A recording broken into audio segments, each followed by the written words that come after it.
the 39-year-old who has dominated this World Cup, whether he scores or not. His dream of back-to-back World Cups is well and truly alive. Lionel Messi.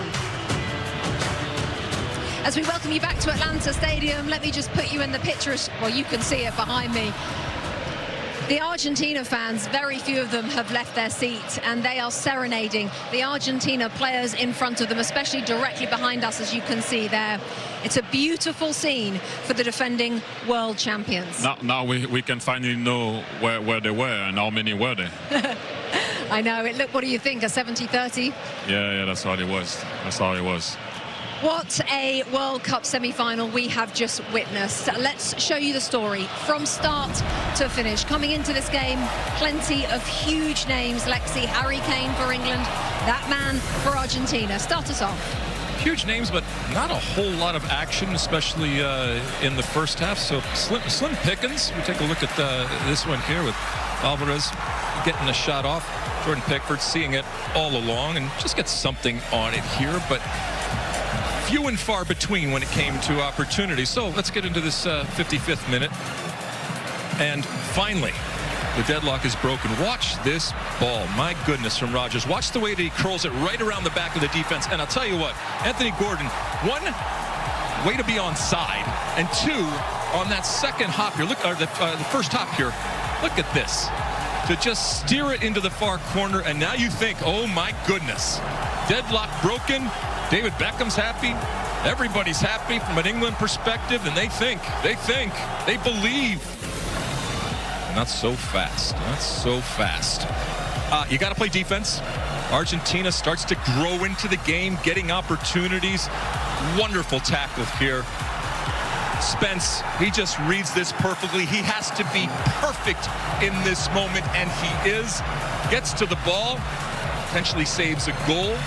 Simeone on the ground, but they keep coming. But Lex, Lionel Messi started to play symphony. He went on the right, back on his left foot. That's all he did the whole end of the second half. Put the ball on the head of Nico Gonzalez, and Pickford came to the rescue. But that was the first note. Just the first note. As you can see here, Pickford, he has to save that. Still a good save. Still a good save. But the music was coming. Even more, louder. Now, you can see here the point is asking for the ball. Leo, for this time, is inside. What a cross, by the way. And we all thought that the ball was in because we had the view from the other side, obviously, of where we are. I was like, oh, that's a goal. Bang, post. But as you said, Lex, earlier, and Zlatan also, they hit the post. They didn't care. Let's keep going. Let's keep going. And then the big man came on, and I will leave that one for Zlatan after because it's going to be, as we all know now, first and foremost, the goal of Enzo Fernandez. An assist for Leo Messi. Once again, attracting the ball on the right, putting the ball in the middle for Enzo Fernandez. Jude Bellingham wasn't far to block it, but he didn't block it. And also, we had a nice view because we could see it as soon as the ball left his foot. I was like, wow, it's over. It's over. 1-1. Momentum. And then the moment when the beautiful moment happened. Good shot by McAllister, second post from him. First one with the header, second one with the right foot, and look at this one. I said yesterday, you're gonna see left foot of God, you got to see the right foot of God. What a cross, and look at that header. Good goal. But look at this celebration. Everybody goes to Messi, and not Martinez. Martinez goes also to Messi because they know who the man is, and they know who made the difference. And look how much it means for this guy. Beautiful, beautiful moment. Emotional. And by the way, Lionel Messi now has 8 goals and 4 assists at this World Cup, and he leads the Golden Boot race as Argentina will move into their 7th World Cup final. They have won 3 of the previous 6 as they have taken down. Look at this. Sent running. That's a good one, to be fair. That is a good. Oh my. So it's Argentina then who make the World Cup final. And as we looked at the story of that day, Zlatan, and especially the Enzo Fernandez goal there, just 4 minutes before the end of the game. England were 4 minutes from the World Cup final plus stoppage time. But that goal from Enzo Fernandez felt like the most coming goal of all time. It felt like everyone knew it was coming. When you're playing in that game as an Argentina player, do you also know it's coming? But you feel it. They put pressure on them, just like the gentleman here said. The music was coming, and it got louder. They got a lot of opportunities. They hit the post. They had other opportunities after that also. Then you got to see here the shot from Enzo Fernandez. By the way, what a game he did also, Fernandez. Magic also. Look at this shot. Not a power shot, but precision. Precision, a little knuckleball there, or what do you say, Thierry? Whatever it is, it's beautiful, and the ball went in. That's the most important. They got done on the corner. And this makes England even more in deeper water. How do you say? Like Exactly that. Oxygen finish. But before that, they were too defensive. Listen, we can say about Argentina, they're amazing. Messi is amazing. But England, they were too defensive. And I'm interested, Thierry, from an England player's point of view, when you are then going deeper and deeper, and your manager is essentially sending that message on, I assume, you tell us, do you know you're doing it? Are you trying to step up? Or what happens in the psyche of a player? First and foremost, I'm going to have to bring you back to when you're on the bench as a coach. Things go so quickly. We sit here, we're calm. We're having a sandwich, we're having a coffee, and we're like, oh, I would have done this, I would have done that. Right. Now we need to analyze it. Thierry, explain with Rashford what happened. We need to analyze it. Rashford was supposed to come on just before Gordon scores.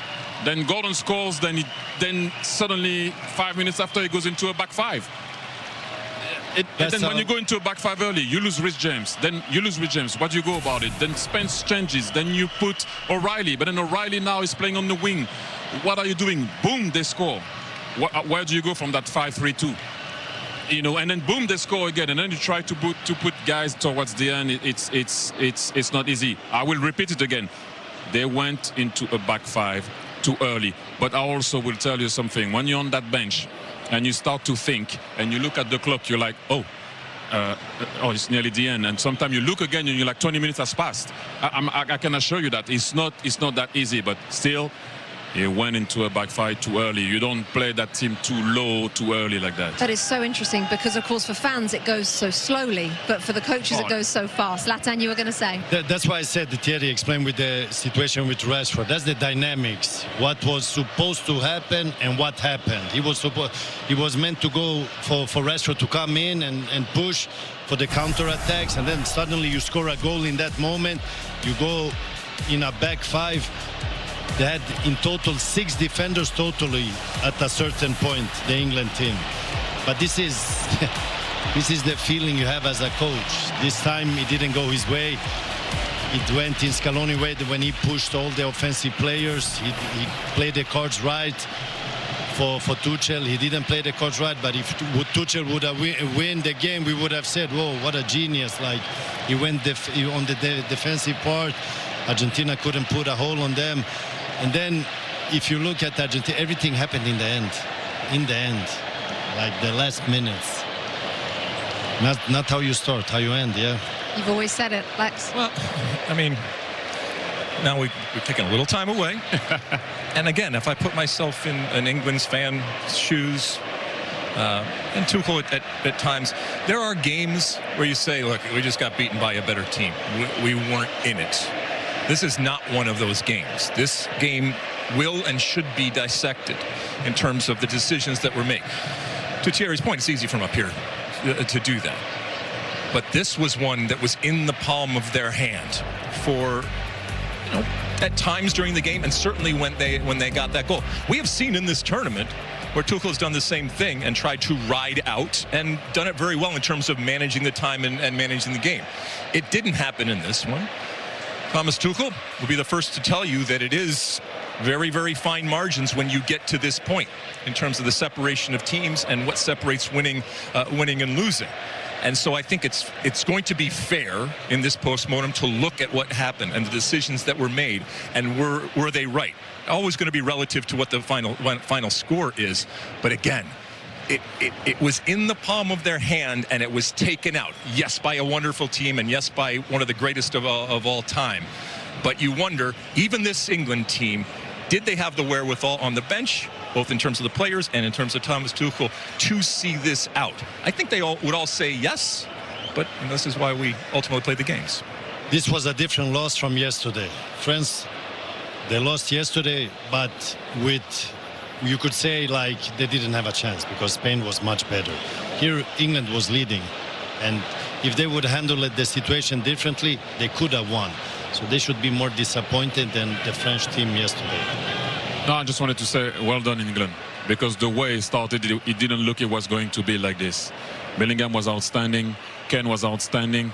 I mean, we can name those two because they were more the guys that scoring the goals. Gordon scored tonight, but I would say that, you know, it looks bright for you guys, and it will happen eventually. So well done in England, seriously, because it didn't look like it was going to be that way. I didn't doubt it, but a lot of people were doubting it. You still didn't make the final, but carry on going. Okay, chaps, thank you. Lots more to come from the gentlemen, but for the